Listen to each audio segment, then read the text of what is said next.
For all you Blue Jay fans out there, this might not be a very long video, just for the fact of the Jays lose 6-0, and none of the minor league teams have played yet. They all play later tonight. So for the Blue Jays, like I said, they lose 6-0. And if you guys are wondering, James, you look a little bit different there, bud. What's going on? Well, yeah, I kind of shaved it up. Look, I didn't shave it. The playoff beard is still here. All right? Has not been touched. Just kind of touched it up a little bit, feeling good. And you know what? It's not too bad. I kind of like it a little bit. I want to hear your guys' thoughts on that a little bit, because there ain't nobody. There's not many positives to talk about when it comes to the Toronto Blue Jays. That's for damn sure. Aaron Sanchez, Zach Greinke were the starters in today's game. And like I said, this might be a shorter video, guys, because it was a terrible ball game. Plus, the minor league teams have not played today, so there's really not a whole lot to talk about when it comes to those guys. It's rough. It really is. Now, let's go to the first run of the ball game. And when it comes to Aaron Sanchez, when he throws strikes, he's pretty damn good. The problem is when he loses the zone and then tries to find it again is when he throws meatballs and gets crushed.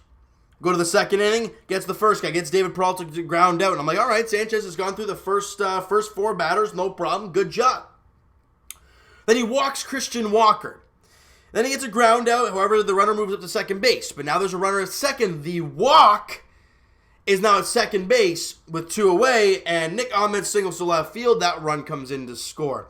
Walks, not always, but quite a few times, come around to kill you. And Aaron Sanchez demonstrated that there in that second inning.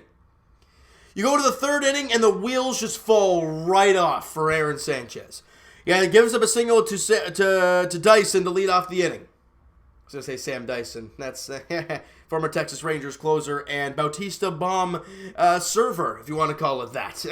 But, and then Dyson steals second base. Then LeCastro hits an infield single to first base, Dyson to third. First and third, nobody out. Then Marte singles to center field, Dyson comes in to score.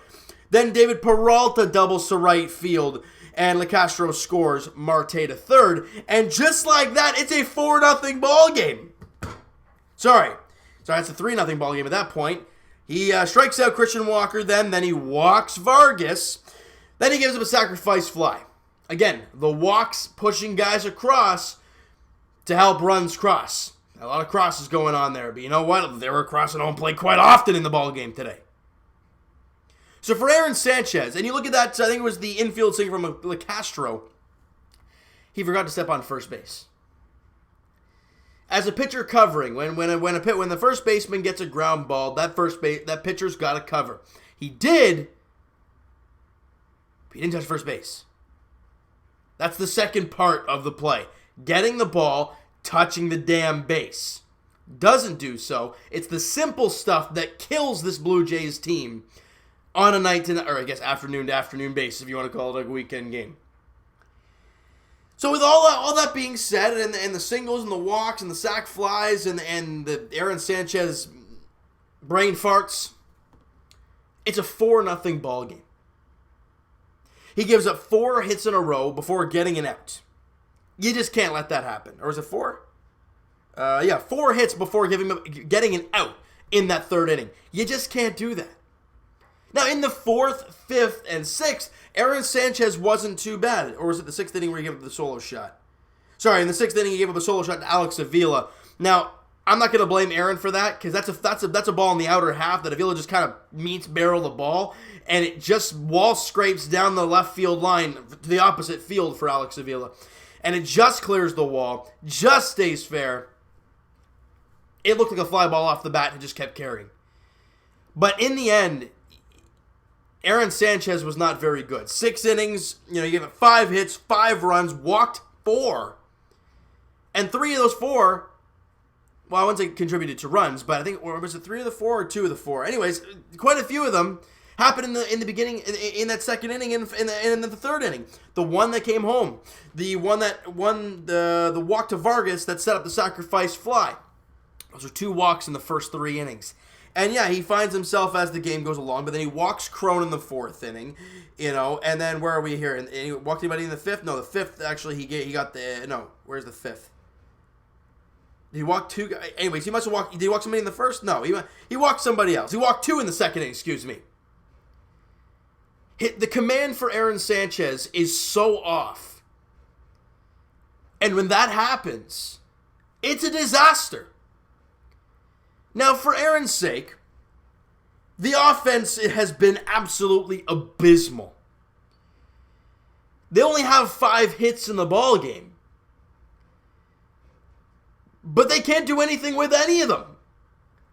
Vladimir Guerrero Jr. in the first inning rips a ball off the wall. I love Vladdy, but he's jogging around the bases because he thinks he's going to hit a home run, and they hold him to a single. If he busts his big rear end out of the box, who knows? He could have ended up at second. I mean, you never really know. It puts some pressure on the outfielders, right? They see him jogging, they're like, oh, into two. You see him busting out of the box, they're going to say, hey, get it in quick. It's going to make him rush a play. But instead, you give them that easy single, and it's great you got a hit, but you could have stretched that. Let's go to, and he ended up 2 for 4 in the ball game, did Vladdy. Kevin Biggio was a leadoff guy today. He was 0 for 3, but again, he had tough luck. He had lined the ball hard twice, and then he walked once. And Kevin Biggio, what I've learned from him in the very short time as a Blue Jay, this guy puts up big league at bats. He reminds me of Jose Bautista in that sense. We know in the latter half of his career, ideally in the last season of his career, he didn't have a great batting average, did Jose Bautista, but his on base was still pretty good because he walked a stupid amount of times. He barely swung the bat. Now for Biggio, he's obviously going to swing the bat more than Jose did, and you saw it today with 2 hard hit line drives right at guys. That's why he was 0 for 3. So I give Biggio the pass. I thought he was pretty good in the ball game. Yeah, Vladdy was 2 for 4, but again, that first hit of the ball game really just kind of stuck in my head as like, man, you gotta bust it, buddy. Charlie Montoyo probably was not happy with him after that. Justin Smoke was 1 for 3. He walked once, but he struck out twice. But again, they can't come up in big situations. I think it was the 8th inning. There's 2 on, 2 out. Justin Smoke, or 2 on, 1 out, I think it was. Smokey at the dish, and he strikes out. Now again, you're down 5-0. It doesn't really matter, but you run into one and make it a 5-3 game. Hey, sky's the limit after that. But he struggled. And where are we here? Lourdes Gurriel Jr. was 1 for 4. He had a leadoff triple in one of those innings. The problem is, after the leadoff triple, they struck out the side. Lourdes Gurriel Jr. is just standing there at third base. Strikeout, strikeout, strikeout. It's not like the bench warmers done it. It's a strikeout, strikeout, strikeout, strikeout. And you guys know that line from the bench warmers. That's what it sounds like. It's what it feels like, at least.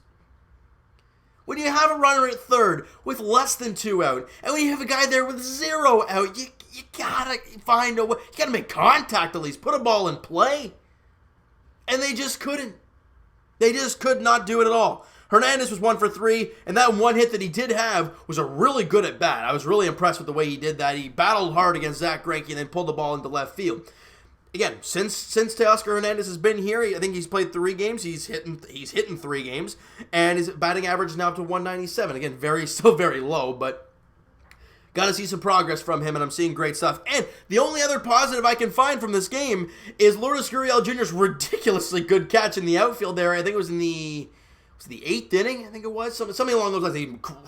A long way to run for a guy who doesn't usually play outfield. And you can see by the way he caught the ball, he kind of overran it. But an incredible kind of redemption. He kind of overran it, but he kind of went back and made a great diving play. And that's a great positive, I guess, to take from the game because there's really not much else. But after Aaron Sanchez, Sam Gaviria went out there and gave up, in 2 innings, gave up 3 hits, 1 run. The home run, I think, was to Crone to make it a 6-0 ball game. And then Tim Mayza throws up a clean inning of work. He throws an inning, 1 hit, no walks, no strikeouts, just a clean job there. ERA of 3.18 for Tim Mayza. And you know what? For him, I've always been impressed with Tim Mayza. I loved him last year in the latter half of the season. He was spectacular to end the year. And then to start the season, he really struggled. Then he really found himself. And then he got injured. And we're like, oh no, right when he's playing well too. And since he's come back, I think he's had a couple outings and he's done pretty well. That's it. Man, I dragged that on pretty good, didn't I? Because what else are we going to say about that ball game? Game 3, the finale of the series, goes tomorrow afternoon, 1:07 first pitch at Rogers Center. Robbie Ray on the mound for the Arizona Diamondbacks. Clayton Richard on the mound for the Blue Jays. You look to avoid the sweep. You go from taking two of three against the Yankees and feeling real good to looking to get swept against the Arizona Diamondbacks. The first 2 games of the series, you've lost by 6 in each game. Plus, you lost. What was the score against the Yankees? Wasn't it 8-2 as well? 6-2, excuse me. You lost by only 4. They've been giving up a lot of runs, guys. A lot of runs given up by this team. They gave up 8 yesterday, 6 against the Yankees, and then 6 again today. The starting pitching hasn't been very good. The offense hasn't been very good. It's just a collective bad effort by the Toronto Blue Jays. And like I said, then they throw those 2 good games against the Yankees. That right there is what young teams do. They give you some great games where you're like, wow, why can't they do that more often? And then they give you games like the last 3 where you're like, they can't hit, they have a tough time fielding, and they can't pitch. Yikes. That's what happens with young teams, guys. It's embarrassing, it's tough, but you got to find a way to get through it. It will get better. I hate to say it, because everyone hates hearing it, but it will. Vladdy's going to be a great player for this team for years and years and years. Kevin Biggio looks like he's going to be a great player. Bo Bichette, now that he's on his rehab stuff, he's going to be up here pretty soon. You're going to see guys like Nate Pearson, guy throws 100 miles an hour. He's going to get going soon. You know, it's all going to come together in the end, guys. Just right now, it is really tough to watch. The Jays are now 23-41 on the year. That 18 games under 500, and we're not even halfway through the year. You know it's going to be a rough season, guys. It's going to be a rough summertime, but you just got to find ways to get through it, all right? So you know what, guys? That is going to do it for this one. You guys enjoyed the video, and you guys did not enjoy the ball game today. Smack that like button to appreciate that. Hit the subscribe button if you guys have not already. Comment down below your thoughts on the game, your thoughts on the video, your thoughts on Lourdes Gurriel in left field. Also him having a triple as well today. What are your thoughts on Vladimir Guerrero Jr. and kind of the running out of the box deal? What are your thoughts on Aaron Sanchez's start today? I want to hear your guys' thoughts on everything Blue Jays and even the minor leagues, even though they haven't played yet. Actually, quite a few of them actually starting right now. But what are your thoughts on all these guys down there in the minor leagues? Just go crazy, guys, if you want. I mean, it's tough right now to be a Jays fan, but you got to go through the tough times to get to the great times, right? That's really all we can do. All right. So Evan and I will talk to you guys podcast edition either sometime next week. I'm kind of aiming in that Thursday area. All right. So links are in the description for the podcast channel and for the podcast itself on iTunes, guys. Twitter is also down below. Follow up, send me a DM, do all that great stuff. And check out my main man, Mo Buckets, on Twitter. His Instagram handle is Blue Jays Wave on Instagram. He posts everything Blue Jays, all kinds of stuff Blue Jays. Awesome guy, fantastic content. Again, I said this in every podcast or every video for now for a little while now. We hope to have him on the podcast very, very soon. He's a great guy, loves his Blue Jays, loves talking about the Jays, so I can't wait to have him on the podcast and kind of extend that Blue Jays segment when summertime comes, because Leafs and Raptors are going to be a hard stuff to come by throughout the summer when it's kind of that lull period of like August and like late July when free agency is done, and it's kind of that weird period. Can't wait to have him on the podcast, guys. All right, so links are all down there for that stuff. And I will talk to you guys Raptors edition Game 5 NBA Finals tomorrow. No.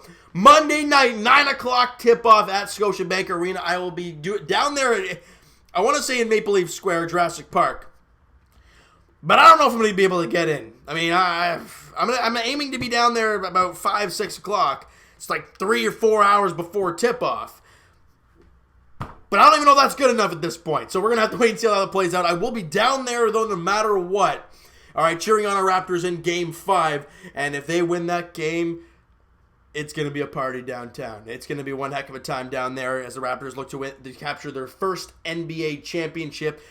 And that all happens on Monday night at 9 o'clock at Scotiabank Arena between the Raptors and Warriors. All right? And for the Toronto Blue Jays, like we talked about, they play the finale of that 3-game set against the Arizona Diamondbacks tomorrow afternoon, 1:07 first pitch at Rogers Center. Robbie Ray on the mound for the Arizona Diamondbacks. Clayton Richard on the mound for the Blue Jays. Thank you guys so much for listening and watching. Hope you guys enjoyed this video. We'll talk to you guys then.